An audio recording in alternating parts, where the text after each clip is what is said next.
অনেক দিন আগেকার কথা। শিয়ালপুর নামে একটি ঘন জঙ্গল ছিল। সে জঙ্গলের পাশেই ছিল একটি নদী। সে নদীর পাশে একটি গাছ। সে গাছের গোড়ায় একটি ছিল শিয়ালের বাসা।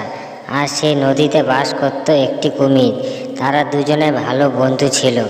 তাদের জীবন বেশ ভালোভাবেই কাটছিল। তারা দুইজন সারাদিন গল্প করত, খেলাধুলা করত, আবার যে যার জায়গায় গিয়ে ঘুমিয়ে পড়ত। এইভাবেই তাদের ভালোভাবেই জীবন কাটছিল। একদিন শিয়াল ও কচ্ছপ তারা দুইজন নদীর পাড়ে বসে তারা দুইজনে রোদ পোহাচ্ছিল। সেই সময় একটি বাঘ তাদের সামনে এসে উপস্থিত হয়ে গেল। উপস্থিত হওয়ার পর শিয়াল বাঘকে জিজ্ঞেস করলো, কী হয়েছে বাঘ মামা, তুমি এখানে? তখন বাঘ বলল, তোদের জেনে এত কিছু লাভ নেই। আমার ভীষণ খিদে পেয়েছে, তাই আমি তোদের খাবো।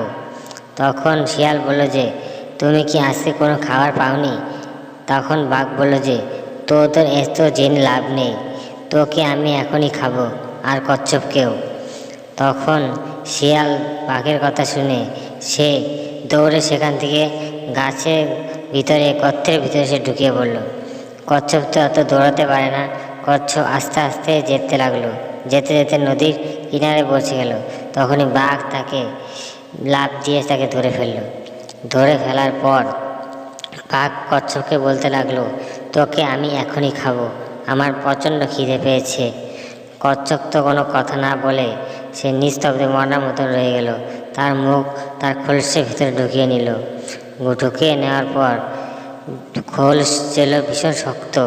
বাঘ তো যতই কামড়ায় তো কিচ্ছুই করতে পারে না। তখন বাঘ বলতে লাগলো, আমার তো প্রচণ্ড খিদে পেয়েছে, এর তো আমি খেতেও পারছি না। তখন শিয়ালকে বলল, এই শিয়াল, আমি এই কচ্ছপটিকে খেতে পারছি না কেন, এত শক্ত কেন? তখন শিয়াল বলল, তুমি একটি কাজ করো মামা, তুমি খরগোশটিকে তোমার পা দিয়ে তুমি জলে নামিয়ে দাও। জলে নামিয়ে দিলে ওর খোলসটি নরম হবে, খেতে তোমার ভীষণ মজা হবে, একদম মুরগির মাংসের মতন তুমি খেতে পারবে। বোকা বাঘ কিছু জেনে না বুঝে সে পা দিয়ে ঠেলে সে নদীতে নামিয়ে দিল কচ্ছপটিকে। তারপর কচ্ছপটি যখন জলে নামলো তখনই সে গলা বের করে সে নদীর ভিতরে ঢুকে পড়ল। তারপর বাঘও সেই নদীতে লাফ দিল। তখন বলল যে, আমি কচ্ছপকে পাচ্ছি না কেন? তখন বাঘ তো জলের মধ্যে ডুবে পড়ল।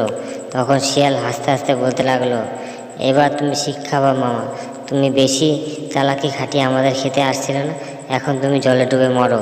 তখন শিয়াল এইভাবে হাসতে হাসতে রইল এবং কচ্ছপ মনে মনে হাসতে